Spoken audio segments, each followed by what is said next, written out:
The bridge was never supposed to be their last stand. It was supposed to be a crossing, 40 seconds of open exposure, a calculated risk, a necessary path between 2 points on a map that had been studied and memorized and approved by people sitting safely, behind desks hundreds of miles away. But war does not care about maps. And fate does not ask for permission before it arrives. If you have ever felt completely surrounded by failure, by fear, by a moment so dark that you could not see a single way out, then this story is for you. Because what happened on that bridge on a gray Thursday morning in the mountains was not just a military operation. It was a lesson written in blood and silence about what one person in one impossible moment can do for the people they love. Lieutenant Dana Cole was the only woman on the 6-man extraction team that crossed the Karov Bridge that morning. She was 31 years old, lean and quiet in the way that serious people are quiet, not because they have nothing to say, but because they have learned that words cost time, and time is the one thing you can never get back. She had spent 9 years earning her place inside the most elite special operations unit in the country. 9 years of proving herself not once, not twice, but every single day to commanders who measured worth in silence and survival. She was their sniper, and she had never once missed a shot that mattered. The team reached the midpoint of the bridge when the first explosion sealed the eastern entrance behind them. The blast shook the iron structure like a struck bell, and before the smoke had cleared, gunfire opened from 3 directions simultaneously. The unit dropped into cover behind the bridge's low concrete barriers, cover that was barely cover at all. On a bridge, there is no retreat. There is no flank. There is only forward, backward, or down into the river 60 feet below. Commander. Hatch pressed himself flat against the barrier beside Dana and looked at her with the eyes of a man who had survived 30 years of impossible situations and was now, for the first time, doing the math and not liking the answer. He shouted over the gunfire what every one of them was already thinking. "This is our grave," he said. Not a question. Not a metaphor. A statement of geography and physics and probability. 6 people on an open bridge with fire coming from every direction and no way out. Dana did not respond. She was already moving. What happened in the next 4 minutes has been reconstructed by military analysts, reviewed by 3 separate oversight committees, and described in classified reports that most people will never read. But here is what those reports cannot capture.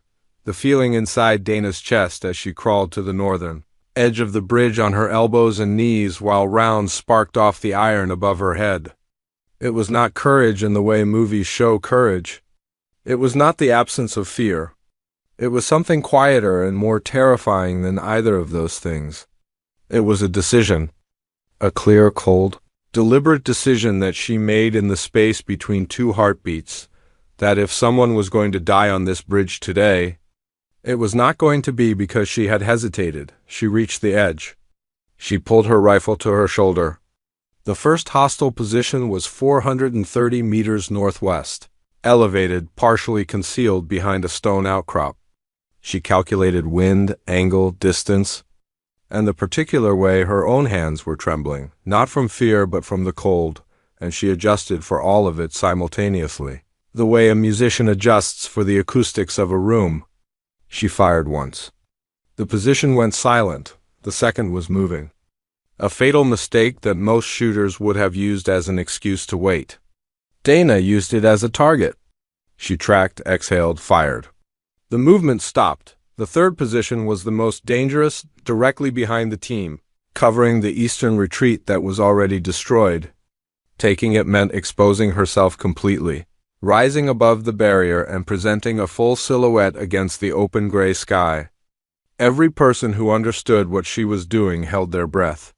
Commander Hatch saw what she was about to do and shouted her name. She heard it. She rose anyway. She fired. Then she dropped back down behind the barrier and pressed her back against the concrete and closed her eyes for exactly 1 second. 1 second of silence inside the chaos. 1 second in which she allowed herself to feel the full, terrifying weight of what she had just done and what it had cost her. A bullet had grazed her left shoulder on the way up, tearing through the fabric of her jacket and the skin beneath it. She had not felt it until now.